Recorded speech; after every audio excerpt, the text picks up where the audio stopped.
तो जय हिंद दोस्तों। आपने एक कहावत जो है बड़े बुजुर्गों के मुंह से तो अक्सर सुनी ही होगी कि समय सबके साथ है और समय सबको एक मौका जरूर देता है अपने आप को प्रदर्शित करने का। अब कुछ लोग इस समय का दुरुपयोग करते हैं और कुछ लोग इसका सदुपयोग करते हैं।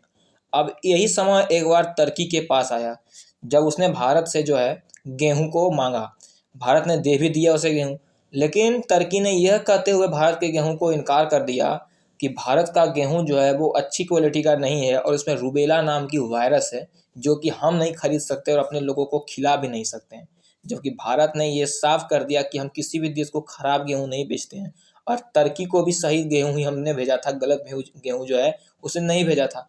लेकिन तुर्की यही बात करके नहीं खरीदा गेहूं को और काफ़ी दिन तक जो है हमारा गेहूं उसके पोर्ट पर खड़ा रहा। बाद में वो फिर भारत आया, किसी दूसरे देश ने भी उसे नहीं लिया, इजिप्ट ने लेने से इनकार कर दिया बाद में।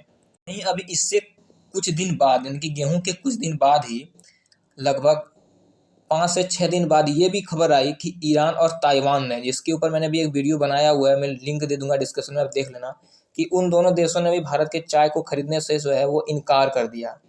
लेकिन समय को देखिए, अभी दुनिया का जो है कुछ सबसे बड़े जो सप्लायर हैं चाय के, जिसमें पहला नंबर पर आपको चाइना ही मिलेगा, दूसरे नंबर पर आपको श्रीलंका मिलेगा, जी हाँ श्रीलंका, भारत नहीं है, और तीसरे पे केन्या मिलेगा जो कि अफ्रीकी देश है, और चौथे नंबर पे आपको भारत मिलेगा।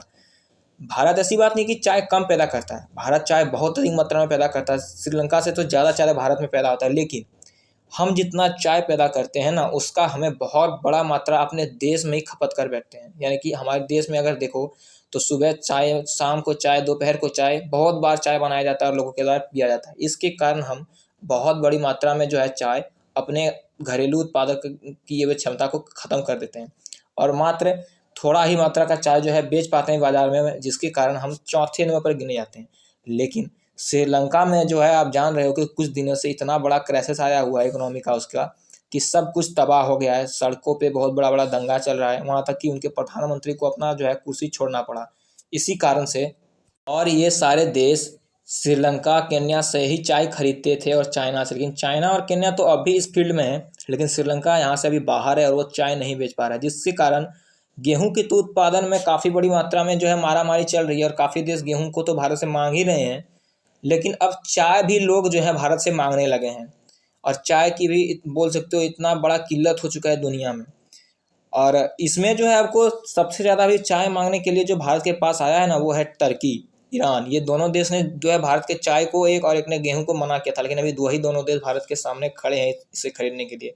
और कोची सिटी जो कि दक्षिण भारत का एक महत्वपूर्ण शहर है, वहाँ पे जो है ना बहुत बड़ा चाय का जो है वहाँ पे जा एकत्रित किया जाता है। हमारे सारे दक्षिण भारत के चाय का एक जगह वहाँ पे एकत्रित किया जाता है।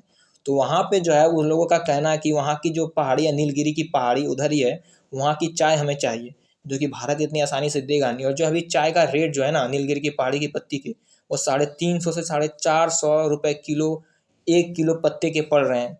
तो आप समझ सकते हो कितना महंगा हो चुका है अभी चाय, और भारत इसे और भी महंगा करके बेचे बाजार में। ये तो मेरा यही कहना है। आपका इस पर क्या मानना है? आप अपनी राय जरूर कमेंट में बताएं। मिलते हैं किसी दूसरे वीडियो के तक, तब तक के लिए जय हिंद।